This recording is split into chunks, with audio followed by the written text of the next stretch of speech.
अकबर ने लंबी सांस ली और बीरबल की ओर देखा। सूर्य की पहली किरणें उनके चेहरे पर पड़ रही थी और सम्राट की आंखों में एक गहरी चुनौती थी। बीरबल, क्या तुमने मेरी बात सुनी? दोनों व्यापारी जो सालों से इस जमीन के टुकड़े के लिए लड़ रहे हैं, उनमें से किसी को भी ये जमीन नहीं मिलेगी। बीरबल ने बड़ी विनम्रता से सिर झुकाया। जहां पनाह, यदि वे दोनों विजयी महसूस नहीं करेंगे तो ये कैसा न्याय होगा? अकबर ने अपनी मूंछों पर ताव दिया। यही तो अनोखा निर्णय है। तुम कल शाम तक उन्हें संतुष्ट करके दिखाओगे। उन्हें लगेगा कि जमीन उन्हीं को मिली है, जबकि जमीन राज्य की संपत्ति बनी रहेगी।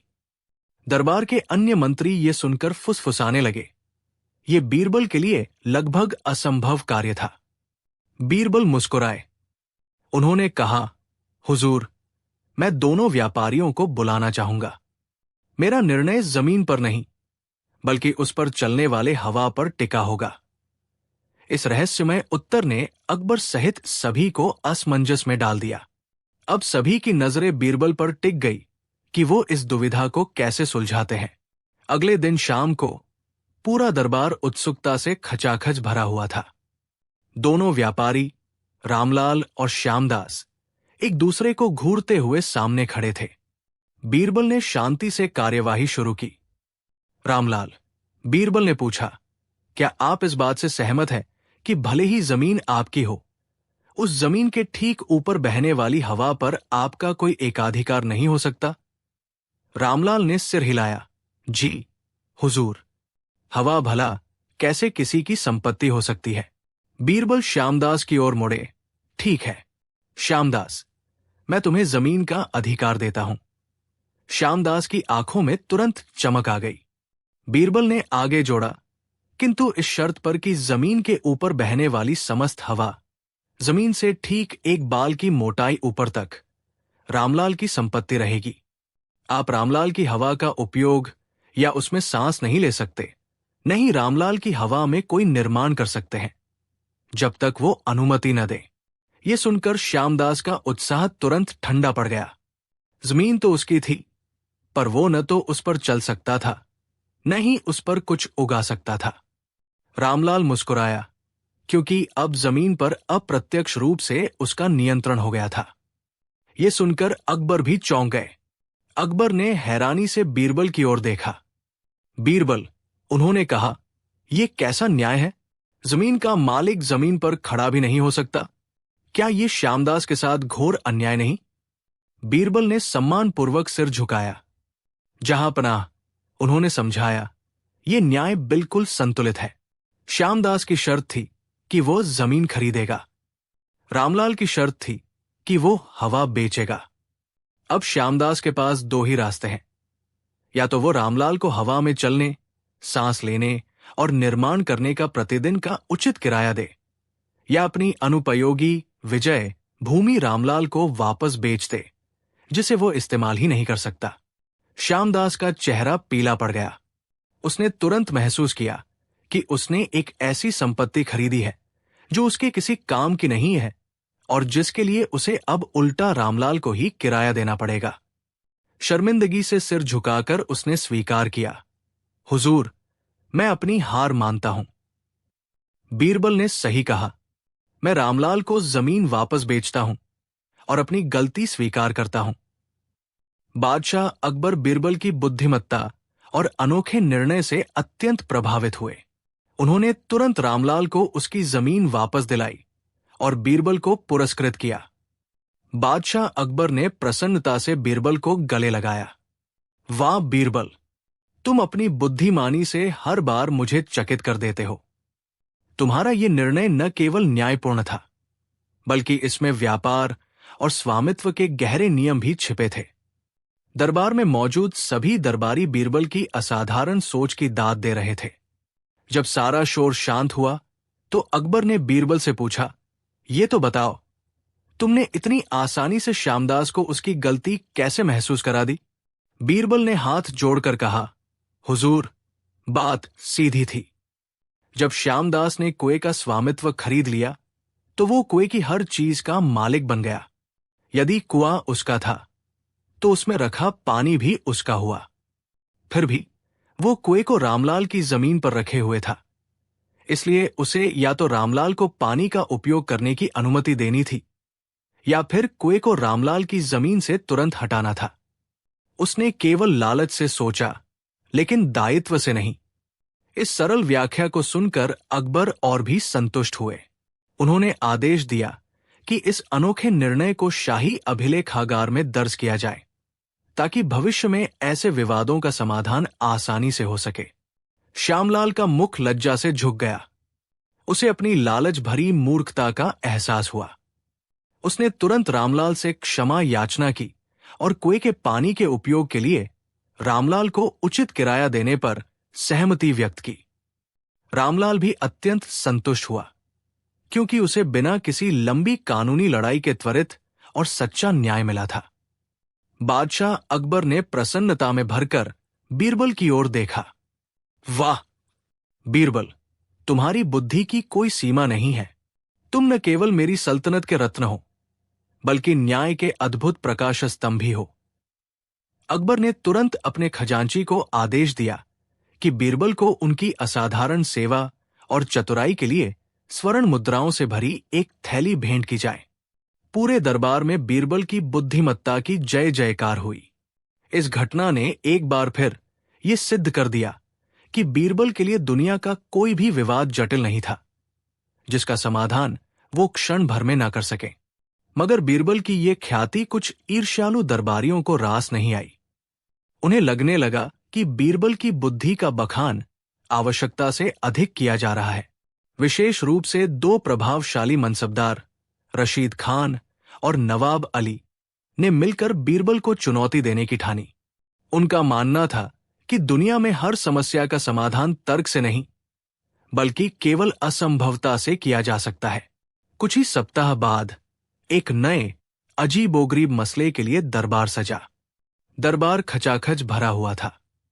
रशीद खान ने दो बिल्कुल समान दिखने वाले मिट्टी के पात्र बादशाह के सामने रखे। दोनों पात्रों में दूध भरा था।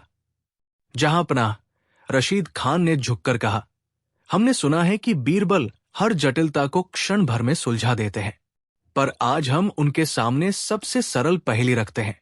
इन दोनों पात्रों में दूध है। एक दूध सच्चा है और दूसरा झूठा।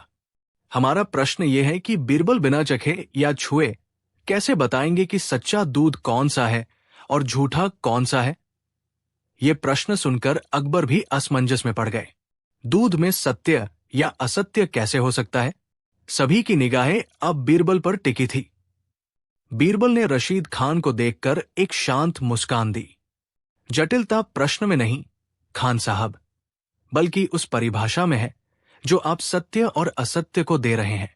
उन्होंने बिना चखे या छुए दोनों पात्रों की सतह पर अपनी आंखें टिका दी।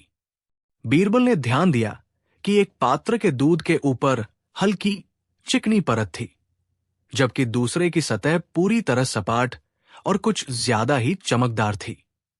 तुरंत ही बीरबल ने एक सेवक से दो समान पतले सूखे तिनके लाने का आदेश दिया। तिनके मिलते ही बीरबल ने उन्हें क्षैतिज रूप से हॉरिजॉन्टली एक एक करके दोनों दूध के पात्रों की सतह पर रखा। पहला तिनका, बाया पात्र, धीरे धीरे दूध की सतह को तोड़ता हुआ डूब गया, लेकिन दूसरा तिनका, दाया पात्र, आसानी से तैरता रहा। बीरबल ने मुस्कुराते हुए कहा, दाया पात्र का दूध सच्चा है। गाय के दूध में प्राकृतिक वसा, फैट, होती है, जो सतह पर एक मजबूत तनाव बनाती है, जिससे ये तिनके का भार झेल पाया। जबकि पहले पात्र का दूध मिलावटी है, उसका कृत्रिम घनत्व सतह पर यह शक्ति नहीं बना पाया। झूठा दूध हमेशा डूब जाता है, चाहे वह एक छोटा तिनका ही क्यों न हो। सभी दरबारी बीरबल की बुद्धिमत्ता पर दंग रह गए। बादशाह अकबर ने गर्व और प्रसन्नता से बीरबल की ओर देखा। उन्होंने खड़े होकर बीरबल के कंधे पर हाथ रखा और घोषणा की, बीरबल, तुमने केवल दूध में मिलावट का भेद नहीं बताया, बल्कि यह भी सिद्ध कर दिया कि सत्य का भार हमेशा झूठ से अधिक होता है। अब जबकि चोर पकड़ा जा चुका था, वो दूध बेचने वाला जो लालच में पानी मिलाता था। सभी दरबारी कठोर दंड की अपेक्षा कर रहे थे, लेकिन अकबर का निर्णय अनोखा था। इस दूध वाले को कठोर कारावास नहीं मिलेगा, अकबर ने गंभीर स्वर में कहा, बल्कि इसे एक अवसर दिया जाएगा। अगले 6 महीनों तक ये प्रतिदिन दरबार में शुद्धतम दूध लाएगा और प्रजा की सेवा में मुफ्त बांटेगा। यदि इस दौरान किसी भी दिन दूध में जरा भी मिलावट पाई गई तो सजा दोगुनी होगी। दूध वाले ने शर्मिंदा होकर सिर झुका लिया। वो समझ गया कि ये सजा उसके अपराध बोध और सम्मान को वापस पाने का मौका थी। दरबार ने बीरबल के ज्ञान और बादशाह की उदारतापूर्ण बुद्धि की सराहना में तालियां बजाईं। ये अकबर बीरबल का अनोखा निर्णय था, जो दंड की जगह सुधार को महत्व देता था। दूधवाला, जिसका नाम मदनू था, अगले ही दिन से अपने नए कर्तव्य में लग गया। शर्मिंदगी की जगह अब उसके चेहरे पर आत्म सुधार का दृढ़ संकल्प था। उसने अपने पशुओं की देखभाल पहले से कहीं अधिक लगन से की। सुबह तड़के वो शुद्ध गाढ़ा दूध लेकर नगर के मुख्य चौक पर पहुंचता। शुरुआत में लोग संशय करते थे, लेकिन जल्द ही दूध की गुणवत्ता ने उनके संदेह को दूर कर दिया। प्रजा मुफ्त और शुद्ध दूध पाकर अत्यधिक प्रसन्न थी, और वे मदनू को पहले की तरह अपराधी नहीं, बल्कि एक सुधरा हुआ व्यक्ति मानने लगे। जैसे जैसे हफ्ते बीते, मदनू ने एक भी दिन अपने कर्तव्य में ढील नहीं दी। 6 महीने का समय कब बीत गया पता ही नहीं चला। अंततः निर्धारित अवधि पूरी होने पर मदनू एक बार फिर दरबार में हाजिर हुआ। इस बार उसके हाव भाव बदले हुए थे। उसका सिर झुका नहीं था, बल्कि वो कृतज्ञता और सम्मान के साथ खड़ा था, ये सिद्ध करते हुए कि बीरबल का अनोखा निर्णय पूरी तरह सफल रहा था। महाराज अकबर की आंखों में संतोष और प्रसन्नता का भाव था। उन्होंने सिंहासन से उठकर मदनू की ओर देखा, जो अब एक आत्मविश्वास से भरा व्यक्ति था। मदनू, सम्राट ने भारी मगर स्नेहपूर्ण आवाज में कहा, तुमने अपनी कर्तव्यनिष्ठा से न केवल अपनी जान बचाई, बल्कि हमारी न्याय व्यवस्था के प्रति सम्मान को भी बढ़ाया है। तुमने सिद्ध कर दिया कि पश्चाताप की शक्ति किसी भी दंड से बड़ी होती है। फिर अकबर ने बीरबल की ओर मुड़कर गर्व से कहा, बीरबल, तुम्हारा वो अनोखा निर्णय जिसे सुनकर दरबार में सबने संदेह किया था, आज स्वर्ण अक्षरों में लिखा जाएगा। तुमने मृत्युदंड को जीवनदान और सुधार का मार्ग बना दिया। मदनू ने जमीन पर झुककर महाराज और वजीर का धन्यवाद किया। अकबर ने औपचारिक घोषणा करते हुए कहा, आज से मदनू एक स्वतंत्र नागरिक है। इसके बाद उन्होंने बीरबल से पूछा, पर मित्र, तुमने उसे दूध पिलाने का ही कार्य क्यों सौंपा था? बीरबल ने हाथ जोड़कर उत्तर दिया, जहांपनाह, मैंने चाहा कि वो अपनी गलती को केवल क्षमा से नहीं, बल्कि उपयोगी कार्य से धो डाले। दंड का उद्देश्य अपराधी को तोड़ना नहीं, बल्कि उसे सुधार कर समाज में पुनः स्थापित करना होना चाहिए। अकबर ने बीरबल की ओर अत्यंत प्रभावित दृष्टि से देखा। वाह बीरबल, तुम्हारी बुद्धिमत्ता केवल समस्याओं का समाधान ही नहीं करती, बल्कि न्याय की परिभाषा ही बदल देती है। तुम सही कहते हो, कठोरता क्षणिक राहत देती है, लेकिन दया और अवसर स्थायी परिवर्तन लाते हैं। तुमने ये सिद्ध कर दिया कि सुधार प्रतिशोध से कहीं अधिक शक्तिशाली होता है। दरबार में बैठे सभी दरबारी, जो अभी तक मदनू के जीवन के प्रति शंकालु थे, अब बीरबल की दूरदर्शिता की प्रशंसा कर रहे थे। महाराज ने प्रसन्नता से अपने सिंहासन से उठकर बीरबल की पीठ थपथपाई। इस अनोखे निर्णय और मानवीय दृष्टिकोण के लिए तुम्हें विशेष इनाम दिया जाएगा। मदनू, उन्होंने पूर्व चोर को संबोधित किया, जाओ, अपना नया जीवन आरंभ करो, और याद रखना, तुम्हारे हाथ में अब केवल दूध नहीं, बल्कि उन बच्चों और वृद्धों का विश्वास है जिन्हें तुम सेवा प्रदान करोगे। मदनू ने आंखों में आंसू लिए, पुनः झुककर दोनों महानुभावों के चरणों को छुआ और नए उत्साह के साथ दरबार से विदा लिया। न्याय का एक नया अध्याय लिखा जा चुका था। मदनू के जाने के बाद दरबार में कुछ देर तक गहरी शांति छाई रही। सभी दरबारी अभी भी बीरबल के इस अभिनव न्याय की चर्चा दबे स्वर में कर रहे थे। अकबर अपने सिंहासन पर वापस बैठे और उनकी आंखें अभी भी बीरबल के चेहरे पर टिकी थी। उन्होंने एक लंबी सांस ली। बीरबल, महाराज ने शांत किंतु गंभीर स्वर में कहा, तुमने एक चोर को जीवन दान दिया और उसे दूध बेचने का कार्य सौंपा। क्या यह निर्णय केवल दया पर आधारित था या इसे वास्तव में पूर्ण न्याय कहा जा सकता है? बीरबल ने विनम्रता से सिर झुकाया। जहांपनाह, साधारण न्याय केवल दंड देता है, लेकिन सच्चा न्याय सुधार करता है। हमने मदनू के अपराध को समाप्त नहीं किया, बल्कि उसकी बुराई करने की आवश्यकता को ही समाप्त कर दिया। उसे सेवा और नई जिम्मेदारी से बांधा है। अब वो अपने हाथों से जो कमाई करेगा, उसका मूल्य 100 गुना अधिक होगा। अकबर मुस्कुराए।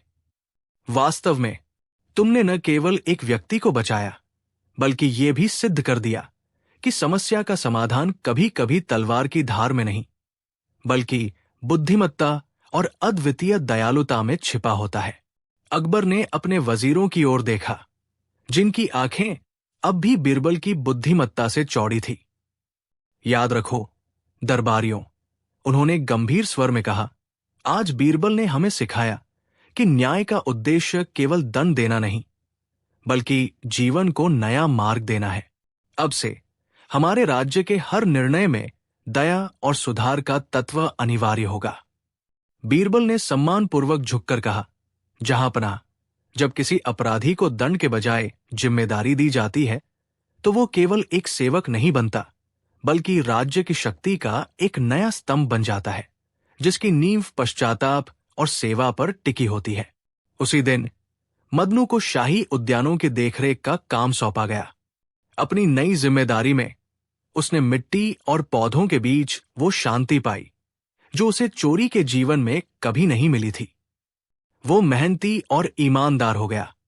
ये अनोखा निर्णय सदियों तक मुगल दरबार की सबसे अनूठी न्याय कथा के रूप में याद किया गया, जिसने सिद्ध किया कि क्षमा की रोशनी दंड की तलवार से कहीं अधिक प्रभावी होती है। माली के रूप में मदनू का समर्पण अद्वितीय था। देखते ही देखते शाही उद्यान अपनी पहले की शोभा को पार कर गए। हर पौधा, हर क्यारी मदनू की मेहनत और पश्चाताप की कहानी कहती थी। फूल पहले से अधिक जीवंत थे और हवा में नई सुगंध घुली हुई थी। अकबर बादशाह अक्सर सुबह की सैर के दौरान मदनू से बात करते और उसके चेहरे पर आत्मसम्मान की नई चमक देखते। एक दिन जब उद्यान केसरिया गुलाबों से भरे हुए थे, अकबर ने बीरबल से कहा, बीरबल, हमारा निर्णय फलदायी सिद्ध हुआ। मदनू ने हमारे राज्य को अद्भुत सुंदरता दी है, पर मुझे एक अंतिम बात जाननी है। क्या यह बदलाव केवल हमारे उपकार का परिणाम है या उसके हृदय की सच्ची पुकार? बीरबल ने सम्मानपूर्वक सिर झुकाया। जहांपनाह, मनुष्य की नियत समय के साथ बदलती है, पर उसका स्वभाव हमेशा जांच की मांग करता है। अब समय आ गया है कि हम मदनू को एक अंतिम परीक्षा के तराजू पर तौलें।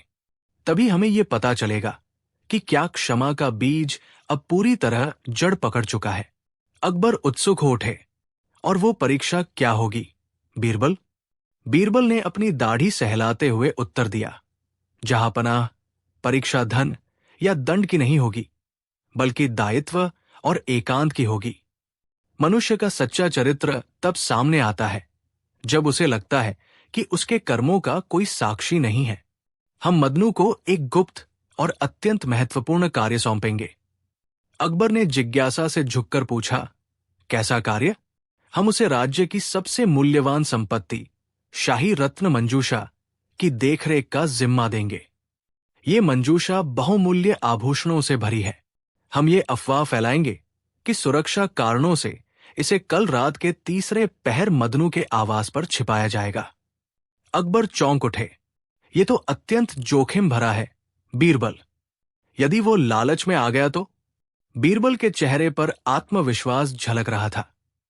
यही तो अंतिम कसौटी है जहांपनाह। मदनू जानता है कि यदि वह इस रत्न मंजूषा को चुराता है तो उसकी सारी गरीबी हमेशा के लिए दूर हो जाएगी। ये लालच उसके नवजात ईमानदारी की अंतिम परीक्षा बनेगा। यदि वो सुबह मंजूषा सुरक्षित लौटा देता है तो क्षमा का बीज वाकई वृक्ष बन चुका है। अकबर ने गहरी सांस ली और सिर हिलाया। ठीक है बीरबल, तुम्हारा अनोखा निर्णय सदा ही बुद्धिमानी से भरा होता है। परीक्षा आरंभ की जाए। बीरबल ने तुरंत अपने विश्वासपात्र सिपाहियों को आदेश दिया कि वे रत्न मंजूषा को मदनू की जीर्ण शीर्ण झोपड़ी के भीतर सावधानी पूर्वक रखवा दें। अंधेरा गहरा हो चुका था जब मदनू ने अपनी आंखों के सामने इतना बड़ा खजाना देखा। उसके हाथ कांपने लगे। उसे विश्वास नहीं हो रहा था कि ये सोने और जवाहरात से भरी मंजूषा, जो शायद पूरे शहर को खरीद सकती थी, उसके पास केवल एक रात के लिए थी। गरीबी का पुराना साया उसके मन में फुसफुसाहट करने लगा। बस एक मुट्ठी भर मोती कोई नहीं जान पाएगा और तुम्हारे बच्चों का भविष्य बदल जाएगा। उसने बार बार अपनी पत्नी और सोते हुए बच्चों की ओर देखा, परंतु फिर उसे वो क्षण याद आया जब बादशाह ने उसे माफ किया था और बीरबल ने उस पर विश्वास जताया था। पूरी रात मदनू ने खुद को आग के एक घेरे में पाया, जहां लालच की गर्मी उसे जलाने पर आमादा थी और नवजात ईमानदारी की ठंडी हवा उसे बचाए हुए थी। हर गुजरता पल उस गरीब के लिए युगों के समान था। उसने आंखें मूंद कर किसी तरह सूर्योदय की प्रतीक्षा की। जैसे ही सूर्योदय हुआ, मदनू ने गहरी राहत की सांस ली। पिछली रात के भयानक द्वंद्व ने उसे थका दिया था, पर उसकी आत्मा अब स्वच्छ थी। उसने फौरन अपनी पुरानी चादर ठीक की और राजमहल की ओर भागा, इस डर से कि कहीं लालच की छाया फिर से उसका पीछा न करने लगे। दरबार में पहले ही बहुत भीड़ थी।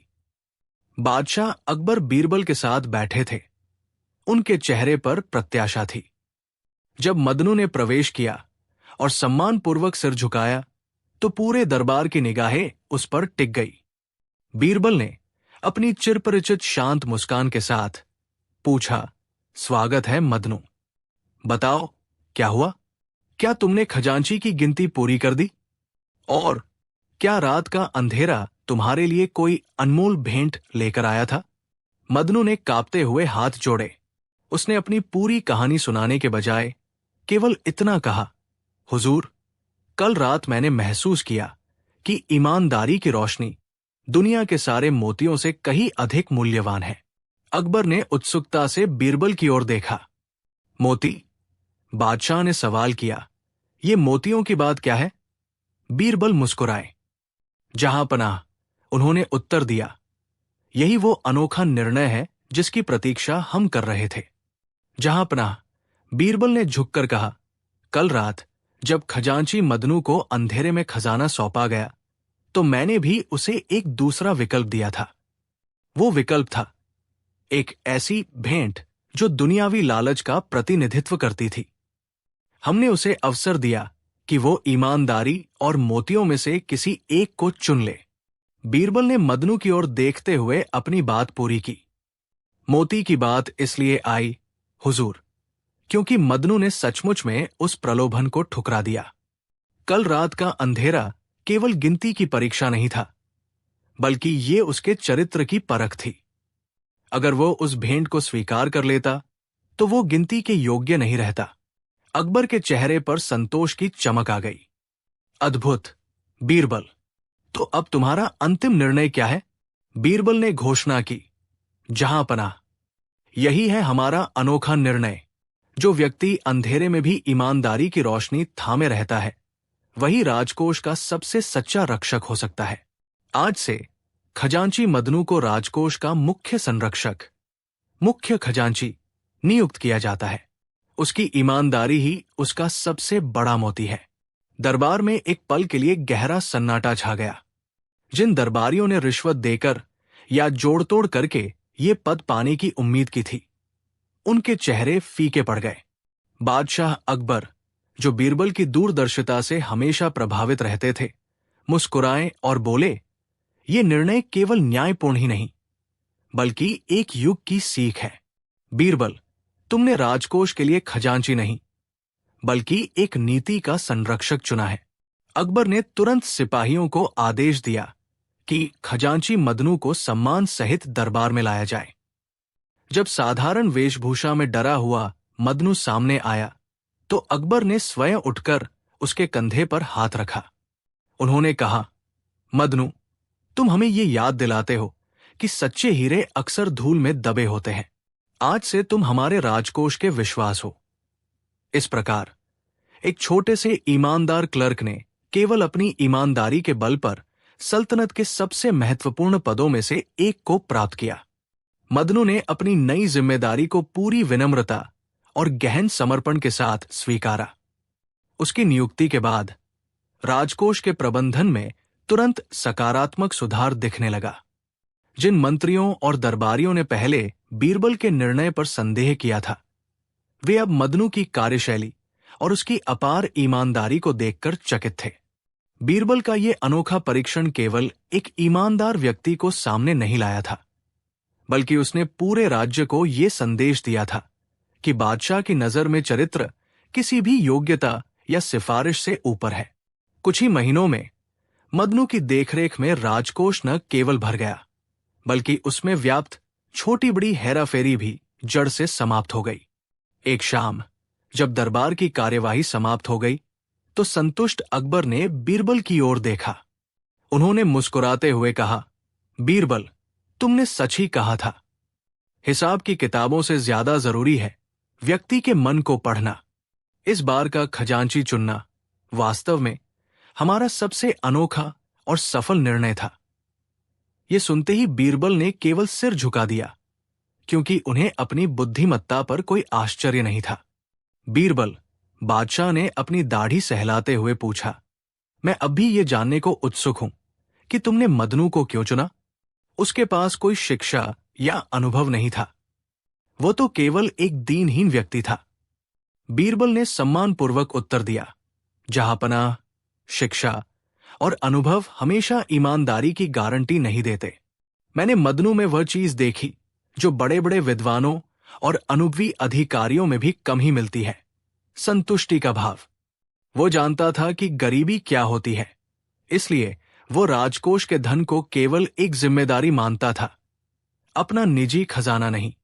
अकबर ने विचारमग्न होकर मेज पर थपकी दी। अर्थात तुमने उसकी आर्थिक स्थिति से नहीं, बल्कि उसके चरित्र की गहराई से उसका मूल्यांकन किया। बीरबल ने अनुमोदन में सिर हिलाया। हाथ जहांपनाह, जब पेट खाली होता है तो आंखें सोने पर टिकी रहती है, लेकिन मदनू ने अपनी जरूरतें सीमित रखी थी। यही वो सबसे अनोखा गुण था जिसने उसे राजकोष के लिए सबसे सुरक्षित व्यक्ति बना दिया। अकबर ने राहत की सांस ली। उस दिन उन्होंने केवल एक खजांची नहीं चुना था, बल्कि मानव मनोविज्ञान का एक नया पाठ भी सीखा था। अकबर ने अपनी कुर्सी से उठकर बीरबल की पीठ थपथपाई। वाह बीरबल, तुम वाकई इस सल्तनत की सबसे अनमोल संपत्ति हो। तुमने आज मुझे ये सिखाया कि पेट भरा हो तो आंखें दुनिया का भला देखती हैं, और खाली हो तो केवल अपना। तुमने सिद्ध किया कि लालच की अनुपस्थिति ही ईमानदारी की सबसे बड़ी गारंटी है। मदनू को तुरंत राजकोष का नया खजांची नियुक्त किया गया। ये निर्णय तुरंत ही पूरे दरबार में एक अनोखी चर्चा का विषय बन गया। कई दरबारी जो बड़ी बड़ी सिफारिशें लेकर आए थे, हैरान थे कि एक गरीब और सामान्य दिखने वाले व्यक्ति को इतनी बड़ी जिम्मेदारी कैसे मिल गई। उन्होंने सोचा कि बीरबल ने अवश्य ही कोई गुप्त चाल चली होगी, लेकिन अकबर के मन में अब कोई संदेह नहीं था। वो जानते थे कि बीरबल का ये अनोखा निर्णय केवल बुद्धिमत्ता पर नहीं, बल्कि उस सच्चे चरित्र की परख पर आधारित था जिसे सोने की चमक कभी डिगा नहीं सकती थी। उस दिन से अकबर ने यह नियम बना दिया कि किसी भी महत्वपूर्ण पद पर नियुक्ति से पहले उम्मीदवार के कौशल से अधिक उसके संतोष और चरित्र की गहराई को परखा जाए। अकबर का यह नया नियम तुरंत ही राज दरबार और सल्तनत के प्रशासनिक हलकों में चर्चा का विषय बन गया। कई अमीरजादों और उच्च पद की आकांक्षा रखने वाले दरबारियों को ये बात नागवार गुजरी। उनका मानना था कि वर्षों का अनुभव और वंश का गौरव इन चरित्र परीक्षाओं से कहीं अधिक महत्वपूर्ण है। हालांकि बादशाह अकबर अपने निर्णय पर अटल रहे। उन्होंने बीरबल को इन नई प्रकार की परीक्षाओं को डिजाइन करने की जिम्मेदारी सौंप दी। बीरबल द्वारा रची गई ये परीक्षाएं अत्यंत सरल होती थी। कभी किसी उम्मीदवार को गुप्त रूप से धन का प्रलोभन दिया जाता, तो कभी उसे बिना निगरानी के राज्य के खजाने के पास बैठाया जाता। उद्देश्य ये देखना होता कि क्या वो व्यक्ति कौशल के शिखर पर पहुंचकर भी अपनी सादगी और सत्यनिष्ठा बनाए रखता है। जो उम्मीदवार इन सूक्ष्म परीक्षणों में सफल होते, केवल उन्हीं को उच्च पदों पर नियुक्त किया जाता था। इस नीति के कारण कुछ ही समय में मुगल सल्तनत को ऐसे ईमानदार और संतुष्ट अधिकारी मिले जिन्होंने प्रजा की भलाई को सर्वोपरि रखा, और राज्य में भ्रष्टाचार का नामो निशान मिट गया। बीरबल ने सिद्ध कर दिया था कि सच्ची दौलत खजाने में नहीं, बल्कि मानव हृदय की पवित्रता में छिपी होती है। इस नई व्यवस्था से राज्य की प्रजा अत्यंत सुखी थी। अब उन्हें पता था कि न्याय बिकता नहीं, बल्कि हृदय की ईमानदारी से मिलता है। अकबर स्वयं भी बीरबल की बुद्धिमत्ता के कायल हो चुके थे और दरबार में हंसी खुशी का माहौल बना रहता। परंतु एक दिन दरबार में एक ऐसा मामला आया जिसने सम्राट अकबर को गंभीर चिंता में डाल दिया। मामला दो पड़ोसियों, एक गरीब कुम्हार और एक लालची साहूकार के बीच एक कुएं के स्वामित्व को लेकर था। कुम्हार ने कुआं वर्षों पहले साहूकार को बेचा था, मगर मौखिक समझौते के अनुसार कुएं का पानी इस्तेमाल करने का अधिकार अब भी कुम्हार का था। अब साहूकार ने कुम्हार को पानी लेने से रोक दिया और तर्क दिया कि जब उसने कुआं खरीदा है तो पानी भी उसी का है। कानून की दृष्टि से साहूकार का दावा मजबूत लग रहा था, लेकिन यह स्पष्ट अन्याय था। अकबर ने सिर पकड़ लिया। बीरबल, अब तुम ही बताओ। कागजात साहूकार के पक्ष में है, पर न्याय कुम्हार के साथ खड़ा है। यह विवाद साधारण नियमों से हल नहीं होगा। हमें इस अनोखे निर्णय की जरूरत है, जिसकी बदौलत हमने प्रशासन को पवित्र किया है। बीरबल ने सम्मानपूर्वक झुककर मुस्कुराहट के साथ कहा, जहांपनाह, हमें कागजात का सम्मान करना होगा। साहूकार ने कुआं खरीदा है, इसमें कोई संदेह नहीं, लेकिन समझौते के अनुसार पानी पर अधिकार अब भी कुम्हार का है। उन्होंने सीधे साहूकार की ओर देखा। हे साहूकार, ये मान लिया जाता है कि कुआं आपका है और पानी कुम्हार का। यदि ऐसा है तो मुझे ये बताइए कि कुम्हार का पानी आपके कुएं की संपत्ति के अंदर क्या कर रहा है? आपने केवल जमीन खरीदी है, न कि कुम्हार के पानी को अपने कुएं में रखने की जगह का किराया। बीरबल ने अपनी बात पूरी की। आपके पास दो विकल्प है, या तो आप तुरंत कुम्हार का पानी अपने कुएं से बाहर निकाल दें, ताकि आप केवल अपनी खरीदी हुई संपत्ति पर स्वामित्व रख सकें, या फिर अगर आप उसका पानी अपने कुएं में रखना चाहते हैं तो आपको उसके पानी को सुरक्षित रखने के लिए प्रतिदिन कुम्हार को किराया देना होगा। दरबार में सन्नाटा छा गया। साहूकार का चेहरा पीला पड़ गया। ये ऐसा निर्णय था जिसने कानून की रक्षा करते हुए अन्याय को जड़ से समाप्त कर दिया। साहूकार की हैकड़ी तुरंत गायब हो गई। उसे अपनी गलती का एहसास हुआ, क्योंकि अब वो अपने कुएं का उपयोग किए बिना कुम्हार को रोज किराया भी नहीं दे सकता था। उसे समझ आ गया कि बीरबल ने कानून के जाल में ही उसे फंसा दिया था। उसने निराशा में अपने हाथ जोड़े और तुरंत कुम्हार से माफी मांगी। महाराज, मुझे अपनी गलती स्वीकार है, साहूकार ने कांपती आवाज में कहा। मैं कुम्हार को उसके कुएं का पूरा दाम वापस करता हूं, और साथ ही उसे हुए मानसिक कष्ट के लिए हर्जाना भी दूंगा। कुम्हार की आंखों में खुशी के आंसू आ गए। उसे न सिर्फ अपना न्याय मिला, बल्कि अपनी मेहनत का फल भी। बादशाह अकबर ने प्रसन्न होकर बीरबल की ओर देखा। उनके चेहरे पर संतोष का भाव था। वाह बीरबल, तुमने फिर साबित कर दिया कि तुम्हारी बुद्धिमत्ता के समक्ष कोई कपट टिक नहीं सकता। ये निर्णय वाकई अद्भुत है, जिसने क्रूरता को उसकी ही चालाकी से परास्त कर दिया। पूरे दरबार ने बीरबल की जय जयकार की। जय जयकार की गूंज कुछ देर बाद शांत हुई। अकबर ने अपने आसन से उठकर उस कुम्हार को स्वयं पास बुलाया और उसे आश्वासन दिया कि भविष्य में उसे कोई कष्ट नहीं होगा। उन्होंने बीरबल को बहुमूल्य रत्नों की एक माला भेंट की। बीरबल, तुम्हारी ये युक्ति बताती है कि न्याय हमेशा सत्य की राह खोज ही लेता है, अकबर ने स्नेहपूर्वक कहा। दरबार बर्खास्त हुआ और सभी दरबारी उस अनोखे निर्णय की चर्चा करते हुए चले गए। शाम को जब सूरज महल के बगीचों पर अपनी अंतिम किरणें डाल रहा था, अकबर और बीरबल टहल रहे थे। अकबर ने कहा, यह फैसला तुमने बहुत सुंदर ढंग से किया, लेकिन बीरबल, तुम हर बार किसी भी दुष्ट व्यक्ति की चाल को उसी पर उल्टा कैसे कर देते हो? बीरबल ने विनयपूर्वक सिर झुकाया। जहां पनाह, कपट चाहे जितना भी मजबूत हो, उसमें हमेशा कोई न कोई दरार होती है। मैं बस उस दरार को ढूंढता हूं और तर्क का वार करता हूं।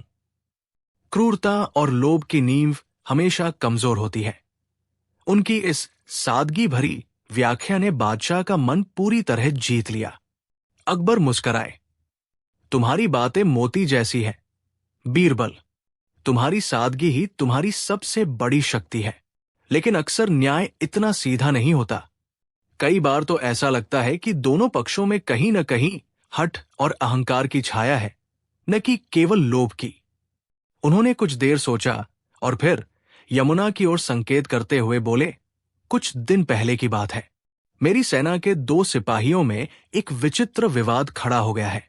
एक ने दूसरे पर आरोप लगाया है कि उसने उसके घोड़े को बीमार करने के लिए जहर मिलाया। सिपाही जहर मिलाने की बात से इनकार करता है, लेकिन घोड़े की हालत बिगड़ती जा रही है। अगर उसने जहर नहीं दिया तो झूठा इल्जाम लगाने वाला अपराधी है, और अगर दिया है तो वो क्रूर है। दोनों ही मेरे वफादार हैं। अकबर ने चुनौती भरी निगाहों से बीरबल की ओर देखा। बताओ बीरबल, यहां कपट की नहीं, बल्कि वफादारी की दरार है जो टूटने वाली है। तुम किसे दंड दोगे और कैसे पता लगाओगे कि झूठ कौन बोल रहा है, जब प्रत्यक्ष कोई प्रमाण नहीं है? बीरबल ने चुनौती को सहजता से स्वीकार किया। उन्होंने आदर से झुककर कहा, जहां पनाह, जब सत्य आंखों से ओझल हो जाए, तब उसे मन की परीक्षा से खोजना पड़ता है। प्रत्यक्ष प्रमाण न हो तो भी अपराध और वफादारी के बीच की दरार को डर उजागर कर देता है। बीरबल ने तुरंत 2 चांदी के प्याले लाने का आदेश दिया। घोड़े की जान अभी भी बचाई जा सकती है, बीरबल ने जोर से घोषणा की। मेरे पास एक प्राचीन विषनाशक है जिसे मैंने स्वयं तैयार किया है। ये विष को काट देगा, लेकिन इसकी एक शर्त है। उन्होंने दोनों सिपाहियों की ओर देखा। जो भी इस घोड़े की सलामती चाहता है और अपने इल्जाम बचाव में सच्चा है, उसे पहले इस औषधि का आधा हिस्सा स्वयं पीना होगा। अगर ये मात्र विषनाशक है तो निर्दोष को कोई भय नहीं होगा, लेकिन अगर ये मात्र भ्रम है तो डर केवल अपराधी के चेहरे पर दिखाई देगा, क्योंकि वही जानता है कि उसने सचमुच कितना बड़ा जहर दिया है। बीरबल ने एक पुड़िया खोली। अब बताओ, तुम दोनों में से कौन पहले ये जीवनदान चखेगा? पहला सिपाही, जिसके ऊपर घोड़े को विष देने का इल्जाम था, घबराकर पीछे हट गया। उसके माथे पर पसीना झलक आया। ये तो मेरी जान लेने की कोशिश है। मेरे बचाव के लिए ये कैसी शर्त? ये नियम के विरुद्ध है, उसने हकलाते हुए कहा। बीरबल ने उसकी घबराहट को अनदेखा करते हुए अकबर की ओर देखा। ठीक तभी दूसरा सिपाही, जिसने खुद को निर्दोष बताया था, दृढ़ता से आगे बढ़ा। जहां पनाह, उसने विनम्रता लेकिन स्पष्ट स्वर में कहा, मैं सत्यवादी हूं और मुझे किसी भ्रम या विष का डर नहीं है। मैं सिद्ध करना चाहता हूं कि मैंने कोई अपराध नहीं किया। यह कहकर उसने बीरबल के हाथ से पुड़िया ली और बिना किसी हिचकिचाहट के आधी औषधि एक ही घूंट में पी गया। सभा में सन्नाटा छा गया। सभी की आंखें राम सिंह, पहले सिपाही, की ओर थी, जिसका चेहरा अब पीला पड़ चुका था। वो थरथर कांप रहा था। बीरबल का अनोखा निर्णय अपना असर दिखाने लगा था। राम सिंह के होंठ नीले पड़ने लगे और उसका सिर पीछे की ओर लुढ़कने लगा। एक पल के लिए सभा में मौजूद सभी लोगों को लगा कि उसने अपने प्राण त्याग दिए हैं। अकबर अपनी सीट से उछल पड़े। ये क्या किया बीरबल? बादशाह ने चिंता से लगभग चिल्लाते हुए पूछा। तुमने ये निर्णय दिया था या मृत्युदंड? एक निर्दोष को विष दे दिया। बीरबल ने हाथ उठाकर बादशाह को शांत रहने का संकेत किया। उनका ध्यान अब दूसरे सिपाही श्याम सिंह की ओर था, जो अभी तक राम सिंह की दुर्दशा देखकर संतुष्ट दिख रहा था, लेकिन अब उसके चेहरे पर भी डर की एक परत छा गई थी। बीरबल ने मेज पर रखी बची हुई आधी पुड़िया उठाई। जहां पनाह, बीरबल ने धीमी गंभीर आवाज में कहा। यह पुड़िया 2 भागों में विभाजित थी। राम सिंह ने पहला भाग पिया, अब यह दूसरा भाग है। उन्होंने श्याम सिंह की ओर देखते हुए चुनौती दी। अगर तुम भी उतने ही सत्यवादी और निर्दोष हो तो बिना किसी भय के इसे पी लो। श्याम सिंह के माथे पर पसीना आने लगा। उसके हाथ पांव कांपने लगे। वो उस पुड़िया को देख रहा था जैसे वो कोई भयंकर सर्प हो। उसने पुड़िया लेने से साफ इनकार कर दिया। नहीं, मैं ये विष नहीं पी सकता। ये सुनते ही दरबार में सन्नाटा छा गया। बीरबल ने मुस्कुराते हुए वो पुड़िया वापस मेज पर रख दी। यही वो सत्य है। जहां पनाह, बीरबल ने गर्व से कहा। श्याम सिंह का डर उसकी बेगुनाही का सबसे बड़ा गवाह नहीं है, बल्कि उसके अपराध का प्रमाण है। उन्होंने पुड़िया को खोलकर हवा में उड़ा दिया। इस पुड़िया में कोई विष था ही नहीं। ये तो मात्र साधारण चावल का आटा और हल्दी थी। राम सिंह ने यह सोचकर पी लिया कि वो सजा का भागीदार है, अपनी गलती मानकर। वहीं श्याम सिंह ने निर्दोष होने का दावा करने के बावजूद इसे छूने से भी इनकार कर दिया। एक सच्चा और निर्दोष व्यक्ति किसी भी चीज से नहीं डरता। अकबर अपनी गद्दी से उठे। उनकी आंखें गर्व से चमक रही थी। वाह बीरबल, तुमने फिर एक बार अपराधी की मानसिक दुविधा को ही उसका निर्णायक बना दिया। अकबर ने तुरंत आदेश दिया कि श्याम सिन्हा को धोखाधड़ी और झूठी गवाही के आरोप में बंदी बनाया जाए और राम सिंह को उसकी ईमानदारी के लिए क्षमा कर दिया गया। दरबार में उपस्थित सभी दरबारी बीरबल की इस अभूतपूर्व बुद्धिमत्ता को देखकर विस्मय में डूब गए। अकबर ने संतुष्टि से अपनी मूंछों पर ताव दिया। बीरबल, इस अनोखे निर्णय के लिए तुम्हें क्या चाहिए? बादशाह ने पूछा। बीरबल ने झुककर उत्तर दिया, जहां पनाह, मुझे कुछ नहीं चाहिए। बस इतना चाहता हूं कि यह घटना हमें याद दिलाती रहे कि सच्चा न्याय केवल नियमों की किताब से नहीं आता, बल्कि मनुष्य के मन की गहराइयों को टटोलने से आता है। अपराधी का डर निर्दोष की निश्चिंतता से हमेशा अलग होता है। अकबर ने तुरंत खजांची को आदेश दिया कि बीरबल को स्वर्ण मुद्राओं से तौला जाए। दरबार ने जय जयकार की। उस दिन यह सिद्ध हो गया कि बीरबल की बुद्धि केवल समस्याओं का समाधान ही नहीं करती थी, बल्कि वो मानवीय मनोविज्ञान के सूक्ष्म पहलुओं को भी उजागर कर देती थी। ये निर्णय, जिसे डर का आईना कहा गया, पूरे साम्राज्य में न्याय का एक नया मानक बन गया। इस निर्णय की गूंज केवल शाही दरबार तक सीमित नहीं रही, बल्कि वो पूरे आगरा की गलियों और दूर दराज के गांवों की चौपालों तक पहुंच गई। लोग बीरबल की बुद्धिमत्ता की दाद देते थे और अक्सर डर का आईना कहकर उस घटना का जिक्र करते। अब कोई भी अपराधी अपने झूठ को बचाने की हिम्मत नहीं कर पाता था, क्योंकि उन्हें पता था कि बीरबल की पैनी नजर उनके मन के गहरे कोनों को भी देख सकती है।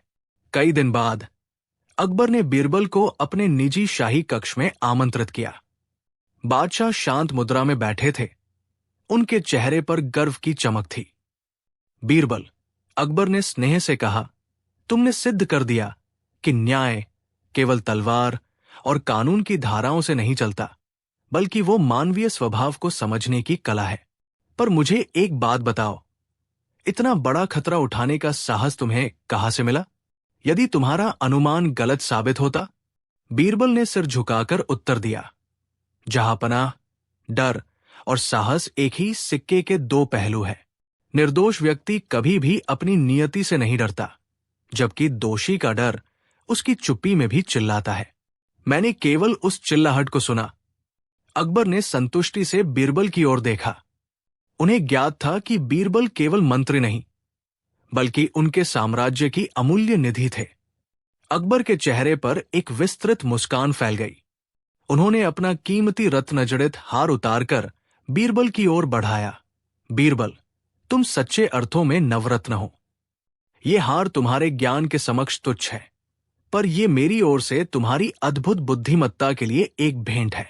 फिर उन्होंने भरी सभा को संबोधित करते हुए कहा, आज इस निर्णय ने यह सिद्ध कर दिया कि कानून केवल पुस्तकों में नहीं होता। ये न्याय उस मानव मनोविज्ञान पर आधारित है जिसे केवल बीरबल जैसा विलक्षण मस्तिष्क ही समझ सकता है। दोषी को तत्काल कठोरतम दंड दिया जाए। और बीरबल का ये अनोखा निर्णय आज से शाही अभिलेखों में स्वर्ण अक्षरों में दर्ज किया जाएगा, ताकि आने वाली पीढ़ियां भी समझ सकें कि सच्चा न्याय कैसा होता है। पूरा दरबार जहांपनाह की जय हो और बीरबल की जय हो के नारों से गूंज उठा। बीरबल ने सम्मानपूर्वक सिर झुकाकर सम्राट का उपहार स्वीकार किया। उस दिन न्याय की विजय हुई और बीरबल का नाम एक बार फिर जनमानस के हृदय में अमर हो गया। दोषी व्यक्ति को तत्काल कठोर दंड के लिए सिपाहियों द्वारा मंच से उतारा गया। उसके चेहरे पर अब डर और पछतावे का भाव स्पष्ट था, क्योंकि बीरबल ने न केवल उसका झूठ पकड़ा था, बल्कि उसके आत्मविश्वास को भी चकनाचूर कर दिया था। न्याय की प्रक्रिया समाप्त होने के बाद अकबर बादशाह ने दरबार को स्थगित किया और बीरबल को अपने निजी कक्ष में आने का संकेत दिया। उनके मन में उस अनोखे निर्णय को लेकर अभी भी गहरी जिज्ञासा थी। बीरबल, अकबर ने कक्ष में प्रवेश करते ही कहा, तुमने भरी सभा में न्याय का जो अद्भुत प्रदर्शन किया वो बेमिसाल था, पर मैं अब भी पूरी तरह समझ नहीं पाया कि तुमने दोषी को केवल उसके अहंकार के बल पर कैसे पराजित कर दिया। वो कौन सा मानव मनोविज्ञान का रहस्य था जिसने उसे तुम्हारे जाल में फंसने पर मजबूर कर दिया? बीरबल ने शालीनता से सिर झुकाया। जहांपनाह, उन्होंने शांत स्वर में उत्तर दिया, असली रहस्य व्यक्ति की इच्छा शक्ति में छिपा होता है। जो झूठ बोलता है वो हमेशा अपनी जीत के प्रति अतिआत्म विश्वासी होता है, और यही आत्मविश्वास उसकी सबसे बड़ी कमजोरी बन जाता है। अकबर ने अपनी दाढ़ी सहलाते हुए गहन मुद्रा में कहा, तुमने बात तो पते की कही बीरबल, पर उस अतिआत्म विश्वास को न्याय के कटघरे में चुनौती कैसे दी गई? तुम्हारा निर्णय इतना अनूठा और अप्रत्याशित था कि दोषी उसे अस्वीकार नहीं कर पाया। मुझे बताओ, वो कौन सा अनोखा निर्णय था जिसने उसे हार मानने पर मजबूर कर दिया? बीरबल ने विनयपूर्वक उत्तर दिया, जहांपनाह, मैंने उसे 2 विकल्प दिए थे।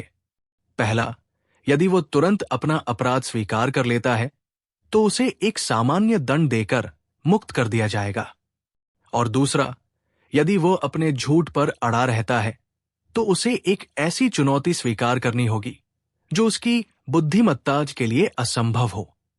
बीरबल की आंखों में चमक थी। झूठे व्यक्ति को हमेशा लगता है कि वो अपनी चतुराई से असंभव कार्य भी पूरा कर लेगा, बजाय इसके कि वो अपनी हार स्वीकार करे। मैंने उसकी ईमानदारी पर नहीं, बल्कि उसकी झूठी शान पर हमला किया। मैंने चुनौती दी कि वो अपनी झूठी बात को सिद्ध करने के लिए 1000 मोहरे दे, जो वो कभी नहीं कर पाएगा। जैसे ही उसने चुनौती स्वीकार की, उसका अहंकार उस पर भारी पड़ गया और उसने स्वयं ही अपने झूठ की पुष्टि कर दी। बादशाह अकबर हंसे। उन्होंने अपने सिर पर लगी पगड़ी को थोड़ा सा सीधा किया और प्रसन्नता से बोले, वाह बीरबल, तुम वास्तव में अद्भुत हो। तुम्हारा ये अनोखा निर्णय केवल उस व्यक्ति के झूठ का पर्दाफाश ही नहीं करता, बल्कि उसकी आत्मा को भी बेनकाब करता है।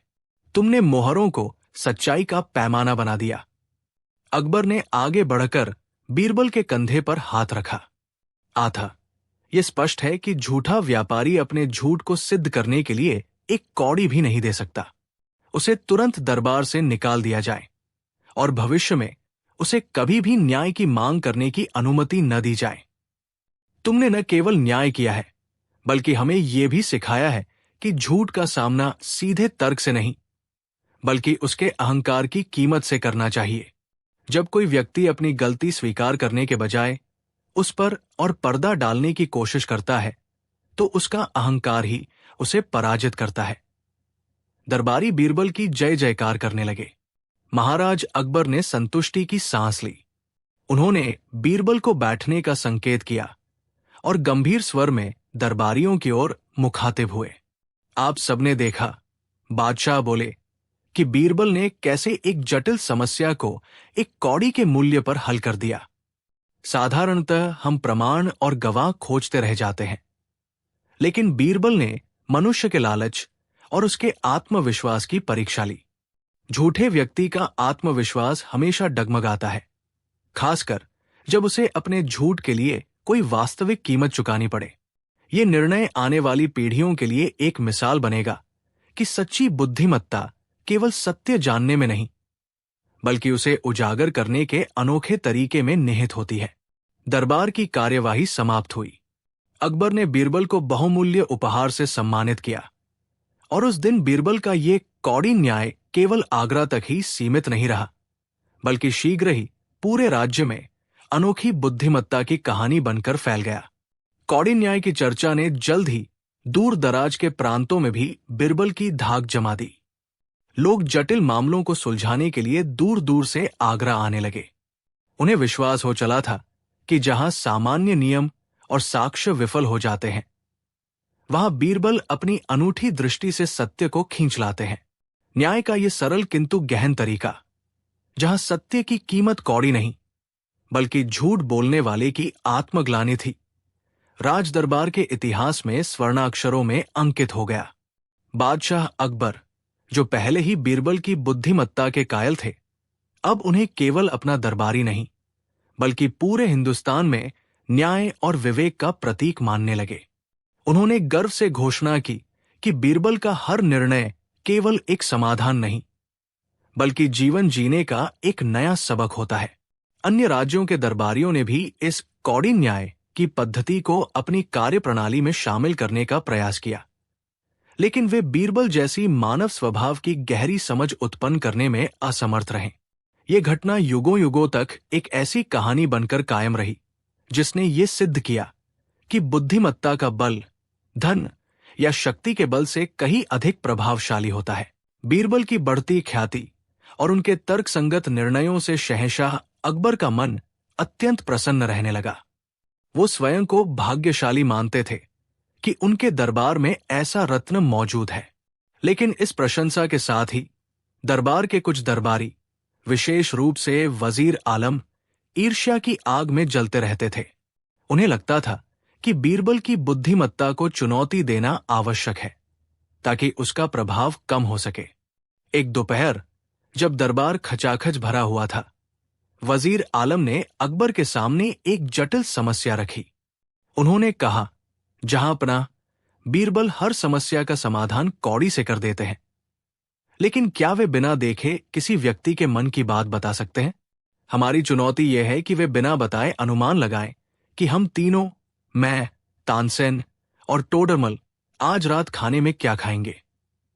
अकबर मुस्कुराए और उन्होंने ये चुनौती बीरबल के सामने रखी, ये जानने के लिए उत्सुक थे कि बीरबल इस बार कैसा अनोखा निर्णय लेते हैं। बीरबल ने एक गहरी सांस ली और शांत भाव से कहा, जहांपनाह, इसका निर्णय मैं तुरंत नहीं, बल्कि कल सुबह दरबार में सबके सामने दूंगा। दरबार समाप्त होते ही तीनों दरबारी अबुल फजल, तानसेन और टोडरमल गहरी सोच में डूब गए। वे जानते थे कि बीरबल किसी जादुई शक्ति का उपयोग नहीं करेंगे, बल्कि अपनी तीक्ष्ण बुद्धि का प्रयोग करेंगे। इसलिए उन्हें कुछ ऐसा अप्रत्याशित खाना था जो बीरबल की कल्पना से परे हो। उधर बीरबल भी खाली नहीं बैठे। उन्होंने तुरंत अपने 3 सबसे भरोसेमंद सेवकों को बुलाया और उन्हें कान में कुछ गुप्त निर्देश दिए। रात गहराने पर बीरबल के तीनों सेवक अलग अलग दरबारियों के घरों के आसपास छिप गए। पहले सेवक ने तानसेन के निवास के पास बैठकर जानबूझकर जोर से मीठी खीर की प्रशंसा करते हुए एक मधुर गीत गुनगुनाया। दूसरा सेवक अबुल फजल के बावर्ची खाने के पास से गुजरा और खीर के स्वाद और ठंडाई में उसके महत्व की जोर जोर से चर्चा करने लगा। तीसरा सेवक टोडरमल के आवास के पास ये अफवाह फैलाने लगा कि शाही रसोइयों ने आज रात बादशाह के लिए खास खीर बनाई है। इस तरह बीरबल ने एक ही व्यंजन की इच्छा बलपूर्वक तीनों दरबारियों के अवचेतन मन में जगा दी थी। अब उन्हें बस अगले दिन सुबह होने का इंतजार था। अगली सुबह दरबार लगा। बादशाह अकबर अपने सिंहासन पर विराजमान थे और बीरबल उनके बगल में मंद मंद मुस्कुरा रहे थे। जैसे ही तीनों दरबारी तानसेन, अबुल फजल और टोडरमल अपने नियत स्थानों पर आए, अकबर ने तुरंत उनके चेहरे की हवाइयां पहचान ली। वे तीनों ही रात भर की नींद खोए हुए, अपनी आंखों में गहरी थकान लिए हुए थे। अकबर ने कौतूहल से पूछा, मेरे प्यारे दरबारी, आप तीनों आज इतने विचलित क्यों दिख रहे हैं? क्या कोई बड़ी चिंता है? तानसेन ने निराशा में अपना सिर झुका लिया और बोले, जहांपनाह, मैं रात भर संगीत में भी चैन न पा सका। मुझे बार बार एक मीठे ठंडे व्यंजन की याद आती रही। अबुल फजल ने लंबी सांस ली और दबी जुबान में स्वीकार किया कि उन्हें भी पूरी रात किसी अनचाही चीज की तीव्र भूख लगी रही। टोडरमल तो झेंपते हुए बोले कि उन्हें हिसाब किताब के बीच अचानक शाही खीर की इतनी तीव्र इच्छा हुई कि वे उसे शांत न कर पाए और बेचैन रहे। बीरबल का अनोखा निर्णय अब अपनी निर्णायक घड़ी की ओर बढ़ रहा था।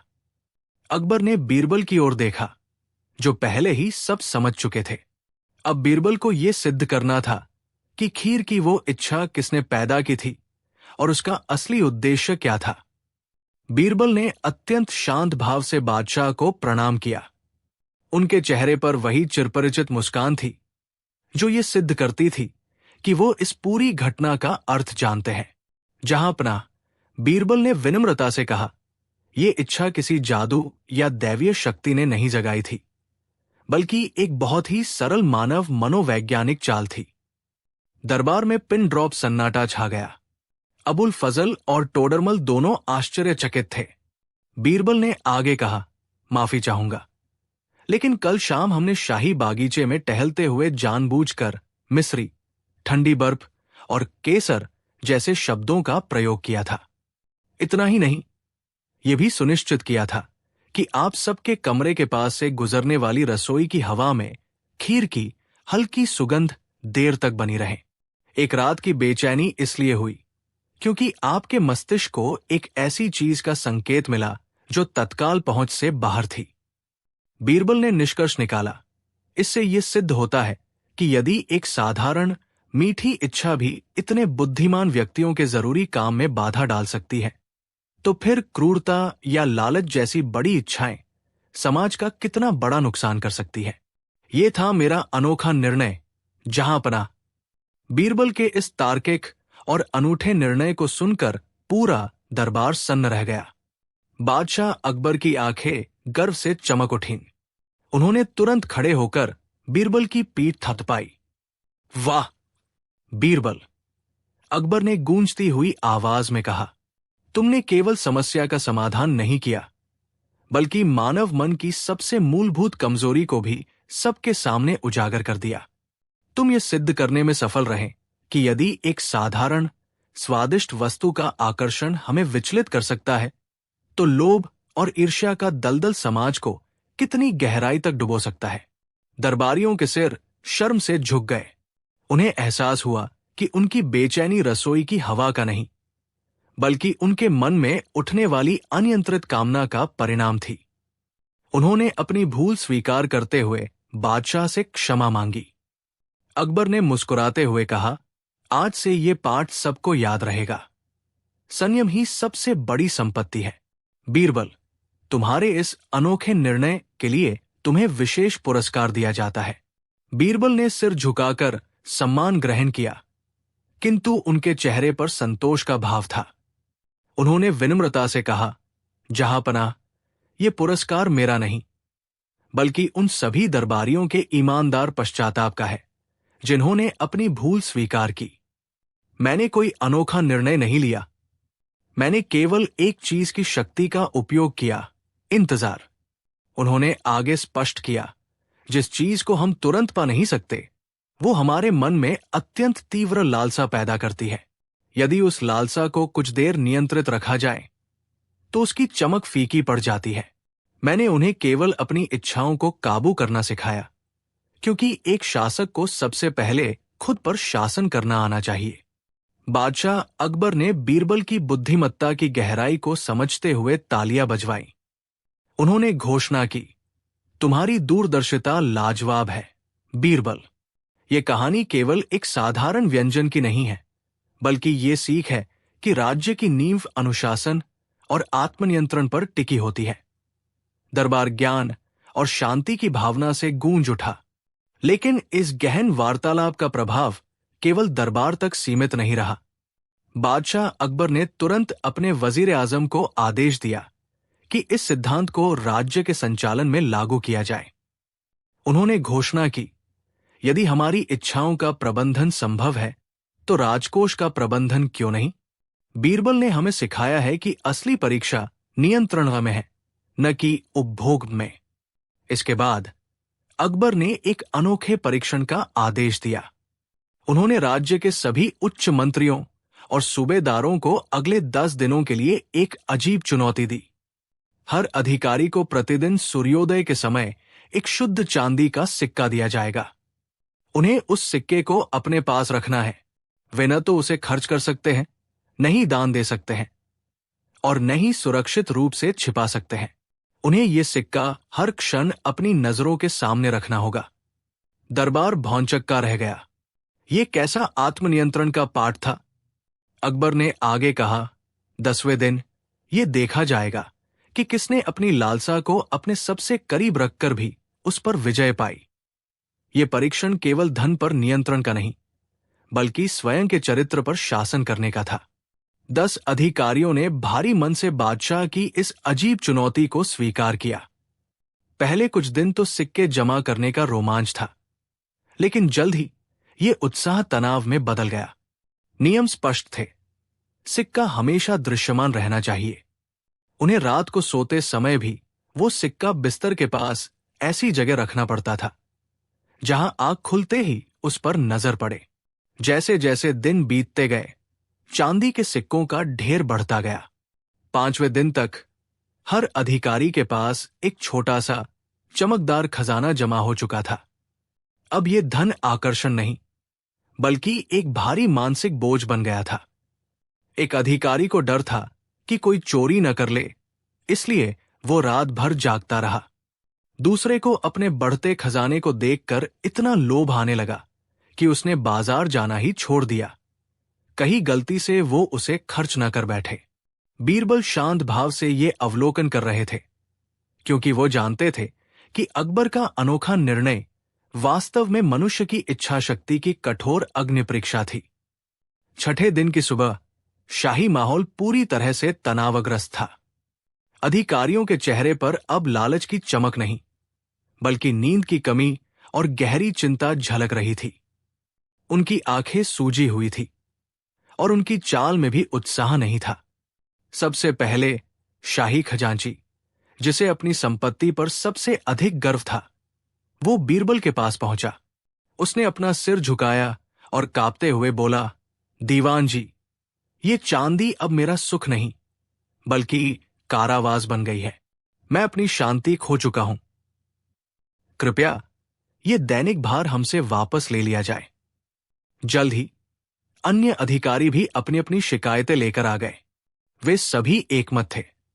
इस उपहार ने उन्हें मानसिक रूप से दरिद्र कर दिया था। ठीक उसी क्षण अकबर दरबार में दाखिल हुए। उन्होंने बीरबल की ओर देखा और गंभीर होकर पूछा, बीरबल, क्या तुमने देखा? मनुष्य की इच्छा शक्ति का माप धन की मात्रा से कहीं अधिक जटिल होता है। सभी अधिकारी लज्जित होकर सिर झुकाए खड़े थे। अब समय था अकबर के अनोखे निर्णय का रहस्य खोलने का।